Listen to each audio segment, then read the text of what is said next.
क्या शुभ नाम है आपका? कहाँ से आए हैं? मेरा नाम संजय कुमार गुदनिया है। जी। मैं मथुरा का रहने वाला हूँ जी सर। और मेरा जॉब आगरा में है। डेली अप डाउन मेरा आगरा रहता है। जी। तो पहले मेरे को करीबन 4 साल पहले मेरे को पेन हुआ था, हल्का सा फ्रेश होने के बाद जी। पेन हुआ। तो हम समझ नहीं पाए, मैंने समझा पाइल्स है मेरे को। हम्म। थोड़ा मेरे फैमिली बैकग्राउंड में भी हिस्ट्री है इसकी, ओके। तो मेरे को मैं समझा पाइल्स है, कुछ नहीं है। हम्म। बट जब मैं डॉक्टर साहब के पास दिखाने के लिए गया तो डॉक्टर साहब ने बोला कि आपको पाइल्स नहीं है, ये फिशर है आपको। और ये कोई मथुरा में दिखाया था? नहीं, मैंने आगरा में दिखाया। मैं मथुरा में नहीं, मैं आगरा में दिखाया था। अच्छा। तो उन्होंने बोला आपका फिशर है ये। तो मैंने कहा डॉक्टर साहब फिशर है तो उसका क्या, मेरे को पता नहीं फिशर क्या होता है। मैं समझता पाइल्स ही सब कुछ होता है, फिशर तो कुछ होता ही एक नहीं। कॉमन मिलता है कि पाइल्स को ही फिशर समझते हैं, पाइल्स को ही फिस्टुला समझते हैं। मतलब लोगों को पता होता है नहीं, पस आ रही है तो भी बोलते हैं पाइल्स है, पेन हो रही है तो भी पाइल्स है, और एक्चुअल में ब्लीडिंग और स्किन बाहर आ जाती है उसको, वो भी पाइल्स है। तो एक्चुअली ऐसा नहीं है, फिशर है, कट है, और पाइल्स है जो मांस लटक जाता है या कभी अंदर से ब्लीडिंग आनी होती है, और फिस्टुला में पस आती है। तो डॉक्टर साहब ने बोला ये आपको फिशर है, इसमें कुछ नहीं है, हील हो जाएगा, मैं मेडिसिन दे देता हूँ। और आपको कब्ज नहीं रखनी है, कॉन्स्टिपेशन नहीं रखना है, ये कुछ मेडिसिन देता हूँ, इससे आप सही हो जाएंगे। कुछ पेन किलर थी, कुछ एंटीबायोटिक वगैरह दे दी थी उन्होंने। मेरे को विद इन वीक मेरे को फ़ायदा हो गया, पेन भी खत्म हो गया, सब कुछ नॉर्मल हो गया।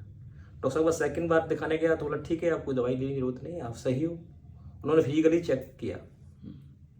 आफ्टर देन फिर मेरे को 6 मंथ बाद ये प्रॉब्लम क्रिएट हुई, same as it is. Doctor साहब का फिर मैं गया, डॉक्टर साहब बोले यार आप ये आपका सर फिर चालू हो गया है, तो कुछ नहीं, आप ऐसे ही चाहते रहो, कोई दिक्कत नहीं है। कोई ज़्यादा क्या प्रॉब्लम हो रही है? मैं डॉक्टर साहब सुबह फ्रेश होने जाता हूँ तो मेरे को करीबन 2 या 3 घंटे पेन रहता है। आफ्टर देन फिर मैं नॉर्मल हो जाता हूँ, इजीली लाइफ चलती है, सारे काम होते हैं। फिर मॉर्निंग में फिर ये दिक्कत होती है। तो डॉक्टर साहब ने फिर वही ट्रीटमेंट चालू कर दिया, पुराना वाला। उसके बाद कुछ नहीं, वो लेता रहा, मैं ठीक रहा। फिर मैं दवाई बंद कर दी। फिर मैं पहुंच गया होम्योपैथिक के पास।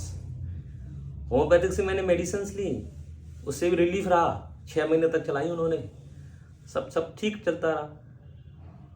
कुछ समय बाद डॉक्टर साहब मेरे को इतना पेन शुरू हो गया फिशर के अंदर कि मतलब मेरे को डर लगने लग गया कि मैं पॉटी करने जाऊं कैसे। ओके।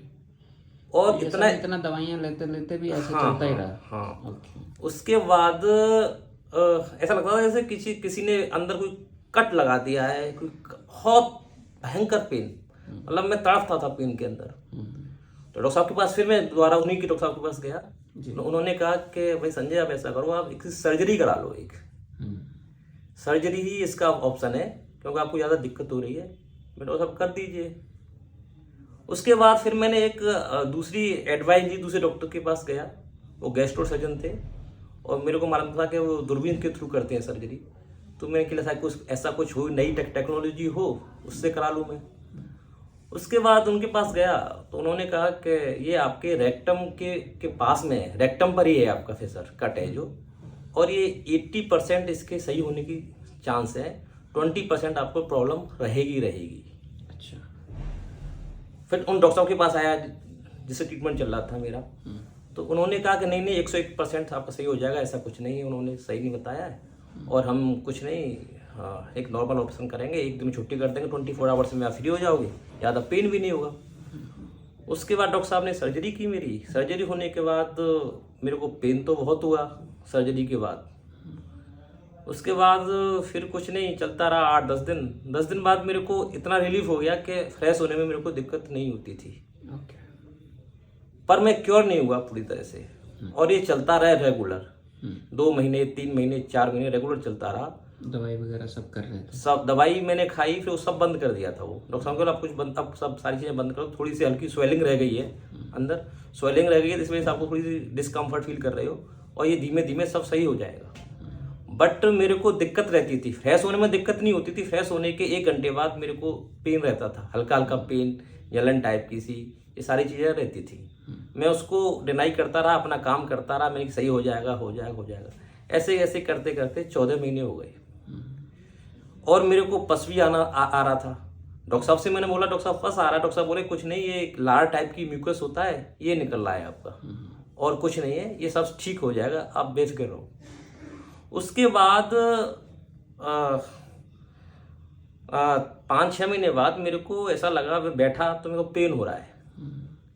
पेन हो रहा है तो मैं डॉक्टर साहब के पास गया, डॉक्टर साहब ने चेक किया, डॉक्टर साहब बोले कुछ नहीं, स्वेलिंग आ गई है और कोई दिक्कत नहीं। मैं डॉक्टर साहब कहीं फिस्टुला तो नहीं बन गया मेरे को, क्योंकि मेरे को फिस्टुला के बारे में थोड़ी नॉलेज थी, मेरे फैमिली में 1-2 लोगों को हुआ था। डॉक्टर साहब बोले नहीं आप बेफिक्र रहो, 101% आपको फिस्टुला नहीं है, कोई दिक्कत नहीं है, कैसी भी दिक्कत नहीं है, ये सही हो जाएगा, स्वेलिंग आ गई है। मैं आ गया, मैंने मेडिसिन ली। मेडिसिन लेने के बाद मेरे को मेडिसिन लेने के सेकंड डे मेरे को फीवर सा महसूस हुआ ओके। और मैंने हाथ से देखा तो मेरे को लगा कि कहीं कुछ गांठ सी है हल्की सी। फिर मैं थोड़ा सा मेडिकल में थोड़ा मेरे को नॉलेज है, मैंने बिना डॉक्टर साहब की एडवाइस की मैंने CBC टेस्ट करा लिया मथुरा में। उसमें इन्फेक्शन आया, मेरा TSC बढ़ा हुआ आया 15,000 के आसपास। मैं उनका फीवरिश भी लग रहा था शायद। हाँ फीवर था, इसलिए मैंने कराया। उसके बाद मेरे को लगा मेरे कहीं इन्फेक्शन है, डॉक्टर साहब समझ नहीं पा रहे हैं। फिर मैं दूसरे डॉक्टर के पास गया आगरा में, उनको दिखाया, उन्होंने चेक किया, बोले ये तो आपका फोड़ा बन गया है। और मैं डॉक्टर साहब ये बना कैसे है? बोला फिसर तो आपका ठीक है, इसमें तो कोई दिक्कत नहीं है, डॉक्टर साहब ने सही सर्जरी की है, ये तो एक नई चीज़ क्रिएट हो गई है आपकी। मैंने उनसे भी कहा डॉक्टर साहब से, डॉक्टर साहब ये फिस्टुला है क्या?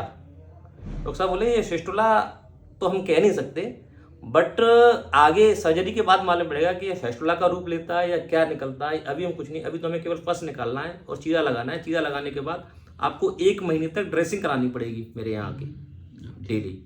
मैं डॉक्टर साहब घबरा गया, मैंने कि कैसे पॉसिबल हो पाएगा, मैं मथुरा में रहता हूँ, मथुरा से आगरा कैसे ड्रेसिंग कराने जाऊँगा, कैसे मैनेज कर पाऊँगा, मेरे को समझ में नहीं आया। फिर अब मेरे को ये समझ में नहीं आ रहा कि ये फोड़ा कह रहा है, फोड़े के तो बहुत सारे रूप होते हैं। मैंने कहा ये क्या दिक्कत है, मैं काफ़ी मतलब डिप्रेशन में आ गया। तो संडे का उन्होंने टाइम दिया मेरे को, मैंने उनको फ्राइडे को दिखाया, संडे का उन्होंने मेरे को टाइम दिया सर्जरी का, कि सर्जरी जल्दी करानी है इसकी, क्योंकि इन्फेक्शन आपका बढ़ रहा है, इसी वजह से फीवर आ रहा है, उन्होंने मुझे से बोला। मैंने कहा ठीक है डॉक्टर साहब। उसके बाद फ्राइडे की नाइट को मैं पूरी रात सोया नहीं, टेंशन में रहा, क्या करना है क्या नहीं करना है। मेरा अंदर से मन नहीं कर रहा था कि मैं आगरा में सर्जरी कराऊंगा, वो पहले मैं करा चुका था। फिर मैंने प्लान किया कि मैं गंगाराम दिखाता हूँ। तो दिल्ली में मेरे चाचा जी का बेटा रहता है, उसको मैंने फ़ोन किया, मैंने कि आज का टाइम तू मेरे को दे दे, मेरे को गंगाराम दिखाना है। तो उसने कहा कि आप गंगाराम ना दिखा के, पापा का सर्जरी की थी डॉक्टर आशीष वेनोट है, आप एक बार उनसे कंसल्ट कर लो, आपको पसंद आते हैं तो ठीक है, नहीं तो गंगाराम तो फिर लास्ट में दिखाई देना आप। तो मैंने उनसे कहा आप नंबर लगाओ, फिर मैं यहाँ आपके पास आया डॉक्टर साहब। अच्छा, आपको पहले से आइडिया नहीं, मेरे को आपके बारे में कुछ नहीं पता, ABCD कुछ नहीं पता था आपके बारे में, मैं तो गंगाराम ही जा रहा था। मैंने कहा ये सब केस बिगाड़ देंगे, मेरे को तो बहुत दिक्कत हो जाएगी, मैं समझ नहीं पा रहा था, क्योंकि वो एनालाइज कर नहीं कर पा रहे थे प्रॉब्लम क्या है आपको, डायग्नोसिस नहीं कर पा रहे थे वो प्रॉब्लम क्या है। अच्छा, तो मैंने कहा कुछ उन्होंने कोई टेस्ट भी नहीं किया, ये कैसे चीज़ा लगा देंगे, क्या करेंगे, कोई बड़ा दिक्कत है। उसके बाद मैं आपके पास आया, आपने तुरंत देखते ही बता दिया कि ये तो आपको फिस्टुला हो गया है। तो मेरे को ये लगा, मेरे डॉक्टर साहब ने डायग्नोसिस कर लिया, ये तो फिस्टुला है, वो कर ही नहीं पा रहे थे। फिर आपने एक MRI के लिए बोला, MRI में बिल्कुल क्लियर हो गया। इसके अराउंड कहीं भी पस है तो उसको हमें फर्स्ट पॉसिबिलिटी में ही फिस्टुला समझ के चलना, ना निकले अलग बात है, बट आमतौर पे वो कहीं ना कहीं जुड़ा होता है नस के साथ। और ख़ास करके जिस केस में पाइल्स की फिशर की समस्या रह चुकी है, उनमें पॉसिबिलिटी हायर रहती है। फिर डॉक्टर साहब आपने देखा, आपने कहा कि संजय जी इसमें 3 आपकी होंगी, अभी आप टाइम से आ गए, तो आप 4 से हो सकती हैं, पर 3 में आप ठीक हो जाओगे, आपने ये बोला था स्टार्टिंग में। तो मैंने कहा ठीक है डॉक्टर साहब, मुझे तो कोई प्रॉब्लम नहीं है, आप करिए, क्योंकि चाचा जी हमारे बिल्कुल ठीक हो गए थे, उनकी तो स्थिति मेरे से ज़्यादा ख़राब थी, उन्होंने तो बहुत टाइम वेस्ट किया था कि किसी आयुर्वेदिक की मेडिसिन ले रहे हैं, कभी किसी की मेडिसिन ले रहे हैं, वो तो उनका पूरा ही पक गया था एक तरह से। तो मैं ठीक है डॉक्टर साहब आप करिए। तो आपने फिर मंडे को मेरे को फोर्टिस में एडमिट किया, ट्यूसडे को सर्जरी की। सर्जरी के बाद मेरे को डर लग रहा था कि सर्जरी जो पहले मेरे संग प्रॉब्लम हुई थी फिसर में, कि बहुत पेन हुआ था मेरे बाद में, और मैंने आपसे बोला भी था डॉक्टर साहब पेन नहीं होना चाहिए मेरे, तो मेरे को बड़ा डर लग रहा था। फिर उसके बाद मैं सर्जरी हो रही थी तो उस समय भगवान का नाम ले रहा था, थोड़ा मैं धार्मिक प्रवृत्ति का आदमी हूँ अपने। उसी समय आपने एक भजन लगा दिया भोले बाबा का, तो मेरे को तो ये लगा कि ये सर्जरी में मैंने पहली बार देखा कि ऐसा भी माहौल क्रिएट हो गया कि एकदम बॉडी के अंदर एनर्जी आ गई, मतलब माइंड चेंज हो गया। ये बात मैंने सभी लोगों को बताई, जो मेरे को देखने आए, जो मेरे से मिलने आए। मैंने कहा भाई डॉक्टर साहब के यहाँ मैंने तो पहली बार देखा है इस टाइप का माहौल, सर्जरी लगी नहीं, सर्जरी हो रही है मेरी। उसके बाद डॉक्टर साहब सर्जरी हुई, सर्जरी के बाद सबसे पहले तो मैंने ये अपनी वाइफ से ये पूछा, मेरे को बड़ा सरप्राइज हुआ कि देखना मेरे को यूरिन आ रहा है कि नहीं आ रहा है। मेरे को जब वाइफ आई देखने के लिए सर्जरी के बाद, मैं आईसीयू में था, तो बोले आपके तो यूरिन ब्लैडर थैली लगी हुई नहीं है जिसमें आता है वो। मेरा क्या मतलब, मैं थोड़ा शॉक रह गया। मैंने कि ये कैसे, मैंने कि आधा मेरा हिस्सा पूरा सुन पड़ा हुआ है, सेंस मेरे के अंदर है ही नहीं, मैं यूरिन कैसे करूंगा, और ड्रिप पे ड्रिप आ रही है ये। मैं थोड़ा सा, मैंने कि ये तो बड़ा दिक्कत, मैं डॉक्टर साहब भूल गए क्या बात है। मैंने कि ये कैसे हो सकता है, क्योंकि लास्ट टाइम यूज करते हैं। हाँ, तो लास्ट टाइम मेरा ऐसा नहीं हुआ, तो आगरा में तो छोटी सी सर्जरी होगी, सबसे पहले वो उसको लगा देते हैं, क्योंकि बिना जरूरत के हम एक अंदर इन्फेक्शन नहीं इंट्रोड्यूस करना चाहते। हाँ। तो मेरे को अंदर से बड़ा अच्छा लगा। मैंने कि ये तो मेरा एक पेन और खत्म हो गया। तो वो भी जब वो सेंस आता तो ऐसा लगता है कुछ क्या अंदर दर्द होता है उसके अंदर। तो मेरे को अंदर से बड़ी खुशी हुई कि चलो ये तो सही हुआ। मैंने आप पूछा भी था गुरुजी से, गुरु बोले हमारे यहाँ नहीं लगाते, कोई दिक्कत का कोई प्रॉब्लम नहीं हो, वो सब कुछ नॉर्मल हो गया। मेरे को यूरिन भी इजीली आ गया, कोई दिक्कत नहीं है उसके अंदर। और फिर उसमें जब मेरे को 5-6 घंटे बाद जब मैं आया, साइंस में आया, थोड़ा सा लगा कि पैर चल रहे हैं, मेरे हाथ पैर चल रहे हैं, तो मेरे को इतना पेन नहीं हुआ। मैंने कि यहाँ तो पेन भी नहीं हो रहा मेरे को बिल्कुल भी।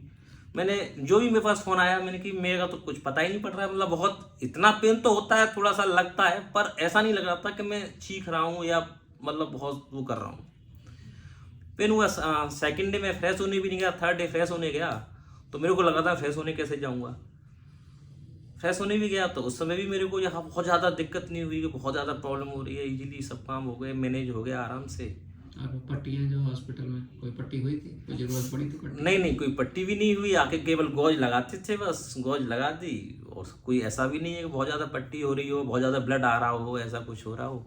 और सबसे सब बड़ी चीज़ क्या है, मैं घर पे भी गया, आराम से गाड़ी में बैठ के गया, और बैठ के फिर मैंने सारे काम मैंने अपने आप ही किए, मतलब वाइफ की भी हेल्प नहीं ली, किसी की हेल्प नहीं ली, गौज भी अपने आप लगाना, वो करना, सारा कुछ काम। मेरे को ऐसा नहीं लगा कि बहुत ज़्यादा दिक्कत हो रही है। ऑपरेशन करा के आए, ऑपरेशन ऐसा। और मैं 5 दिन बाद मैंने अपना काम चालू कर दिया, जॉब भी शुरू कर दिया। थोड़ा सा डिस्कम्फर्ट रहता है, वो तो मैनेज करना ही पड़ता है सर, उसमें तो कोई दिक्कत ही नहीं है। फिर सेकंड सिटिंग हुई मेरी। उतना का डिस्कम्फर्ट वैसे भी लेके चल रहे थे आप, ऐसा तो है नहीं कि आप बहुत कंफर्टेबल? नहीं, वो तो पहले भी ले। अच्छा, और अब मैंने 5 दिन बाद वॉकिंग शुरू कर दी।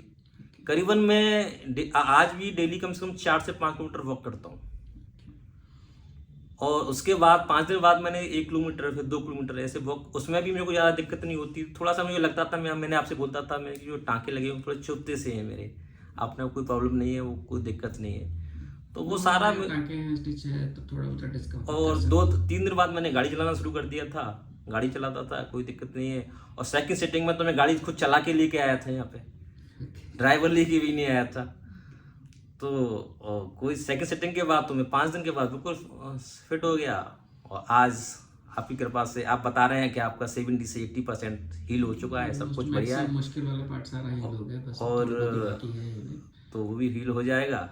वैसे मेरे को, मैं तो इस समय कंफर्ट फील कर रहा हूँ, मेरे को नहीं लग रहा कि मेरे को फिस्टुला है या कोई दिक्कत है, कोई पेन नहीं है, कोई भी कैसी भी दिक्कत नहीं है मेरे को। सारे काम हो रहे हैं। आज भी गाड़ी ड्राइव करके लाया हूँ मथुरा से यहाँ तक, और लेके जाऊँगा। तो अब तो मैं स्कूटर भी खूब चला रहा हूँ, बाइक भी चला रहा हूँ, कोई भी दिक्कत नहीं है, कैसी भी कोई दिक्कत नहीं है सर। और आपका बहुत बहुत धन्यवाद सर।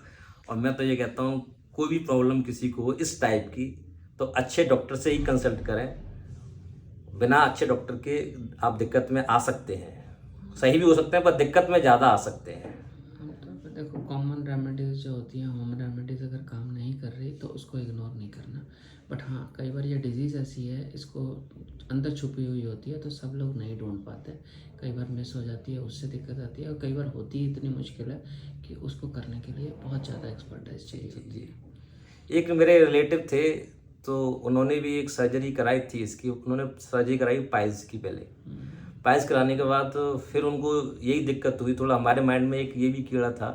तो फिर उन्होंने भरतपुर सर्जरी कराई जिंदल हॉस्पिटल में।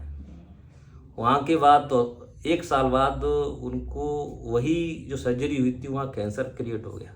वो डायग्नोसिस हुआ आपका जयपुर में जाके, SMS कौन सा हॉस्पिटल है, वहाँ जाके उन्होंने दिखाया तो वो कैंसर हो गया। तो ये छोटी सी लापरवाही बहुत बड़ी समस्या बना सकती है।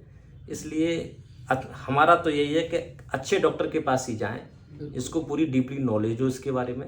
क्योंकि हर आदमी एक, मैं अभी की बता रहा हूँ आपको, 4 दिन पहले मेरे पास एक आए थे, तो वो डॉक्टर थे BAMS डॉक्टर।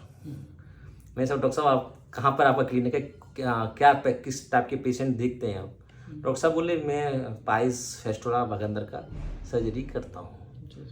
तो मैं डॉक्टर साहब ये तो मैं भी पीड़ित रहा हूँ, तो आप क्या करते हैं उसमें? डॉक्टर साहब बोले हम कुछ नहीं, अरे आप तो कहाँ पहुँच गए और ये सब करा लिया, हम तो कुछ नहीं, उसमें एक धागा डाल देते, धागा डाल के ये करते वो करते। डॉक्टर साहब मैं इसमें बहुत, मेरे को डीपली नॉलेज हो गई है, क्योंकि मैं गुजर चुका हूँ 3-4 साल से। मैं कि धागा आप, मैंने उनसे यही बोला, मैं आप धागा डालोगे क्या प्रॉपर जगह पर डालोगे, बिना टेस्ट किए कैसे कर सकते हो आप? बिना MRI के कैसे पता पड़ेगा कि आपका ट्रैक कहाँ पर है? डॉक्टर साहब बोले अब छोड़ो उन चीज़ों को, कोई बात नहीं है। तो मेरा कहने का मतलब यह है कि ऐसे लोग आपको काफ़ी मिसगाइड करते हैं कि बंगाली पर चले जाओ, कि ये करा लो वो करा लो, तो इसमें ज़्यादा अच्छा नहीं है। अच्छे डॉक्टर के पास ही जाना चाहिए, और छोटी सी मिस्टेक बहुत बड़ी मिस्टेक बन सकती है। और सबसे बड़ी प्रॉब्लम ये है कि कहीं इसमें अगर आपका ठीक नहीं होता तो आदमियों के मन में मिथ बन जाता है कि ये कभी ठीक नहीं होता। ठीक है, ये सोच के लोग इलाज कराते। हाँ, मेरे से बोला था।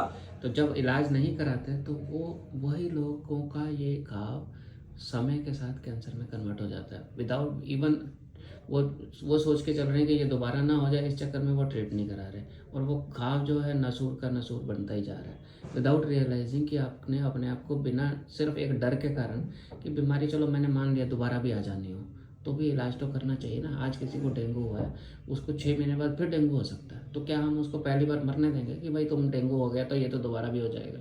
We have to understand the practicality कि आज ये डिजीज़ है, इसका जो भी ट्रीटमेंट हो सकता है वो करो, नहीं हो पाएगा तो जो राइट ट्रीटमेंट है आगे देखी जाएगी। बट अगर आप इनको बिल्कुल इग्नोर कर दोगे, this can convert into any major problem. जो चीज़ आप बोल रहे हो ना, वो हो सकता है साल पहले उनके पता चला हो, फिर ठीक ना हुआ हो, इस चक्कर में उनको लगा कि शायद ये ठीक ही नहीं होना, एंड फिर उन्होंने इसको इग्नोर कर दिया और वो बढ़ते बढ़ते प्रॉपर फैल गया। हाँ नहीं मैं डॉक्टर साहब के पास गया था जिन्होंने मेरी आगरा में सर्जरी की थी, तो उन्होंने भी मुझे यही एडवाइस दिया था कि बोले फिसर आपका ये कंप्लीट हील नहीं हो पाया मेरी सर्जरी करने के बाद। मैं अभी गया था उनके पास, तो बोले कि उस समय तो ऐसा कुछ था नहीं आपको फिस्टुला, जब मैं सर्जरी की थी, ये आपका बाद में क्रिएट हुआ है। और उन्होंने ये भी बोला था कि ये कुछ समय बाद जो आप बता रहे हो नासू टाइप का, वो हील ही नहीं होता है फिर। तो we should not ignore it. मतलब जो चाहे जितने भी मिथ्स हों, जो भी चीज़ें मन में हों, वो सारे डाउट्स को रह के भी ट्रीटमेंट तो कराना ही है प्रॉब्लम का। ये नहीं सोचना कि इसका ट्रीटमेंट नहीं करना। इसको जिससे आपके वो बता रहे हैं ना, कई रिलेटिव, मेरे पास बहुत सारे लोग हैं जो सालों साल छोड़ देते हैं और असल में कन्वर्ट हो जाता है ट्यूमर में।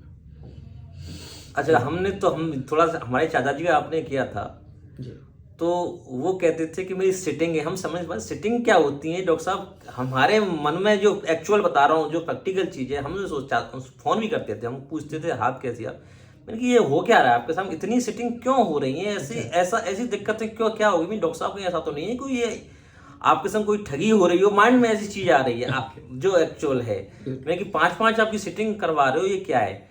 जब मैं आपसे मिला तो आपने मेरे को समझाया, तो एक्चुअल में समझा कि हाँ इसका ट्रीटमेंट यही है, क्योंकि ये कहीं ना कहीं रह गया तो आपको दिक्कत हो जाएगा। वो धीमे धीमे बढ़ता हुआ आता है और आप आगे से उसको क्योर करते जाते हैं। तो इसके प्रोसेस है, अब समझ में आया, पर उस समय समझ में नहीं आ रहा था हमारी में।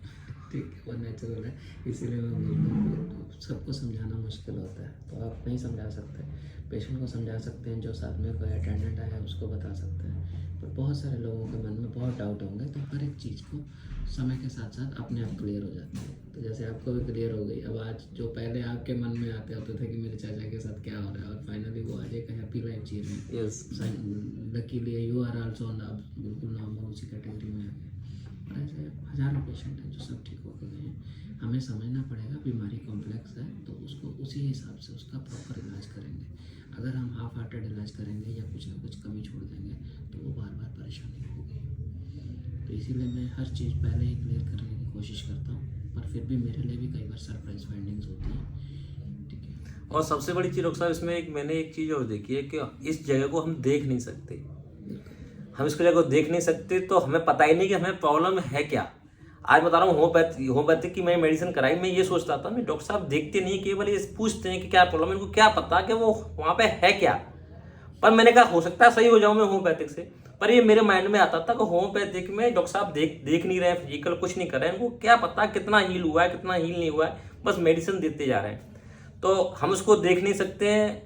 दिक्कत ये है कि हमें पता ही नहीं कि प्रॉब्लम कितनी है। हमें उन्होंने भी कभी ना देखा हो, ऐसा भी हो सकता है। हमें भी नहीं पता हमें प्रॉब्लम कितनी है। तो इसमें तो यही है, सिर्फ कहने से फिस्टुला है, फिशर है, पाइल्स है, क्या समझ आएगा जब तक देखेंगे नहीं तो पता चलेगा नहीं।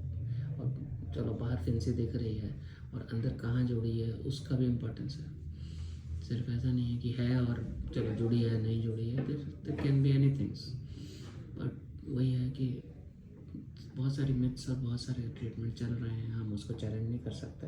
बट आई डोंट थिंक कि ये एडवाइजेबल है। जो भी करना है एक प्रॉपर टेस्ट करके जांच करके ये है, अब ट्रीटमेंट शुरू किया और ट्रीटमेंट ख़त्म हुआ तो फिर टेस्ट करके देख लो कि ख़त्म हो गया। यही बेस्ट ऑप्शन अवेलेबल है। इसीलिए हम इवन कई बार कुछ पेशेंट्स के अंदर जहाँ बहुत ज़रूरी होता है बाद में भी हमारे कराते हैं कि हाँ आप ठीक हो गए पूरा। किसी के मन में डाउट हो वो तो करवा ही देते हैं। हाँ। ठीक है सर। ठीक है Sanjay ji, thank you. Okay ठीक है, एक इंटरव्यू आपका और लेंगे 2-3 महीने बाद, उसमें और डिटेल्स में शॉर्ट में लेंगे। ओके सर, ठीक है सर।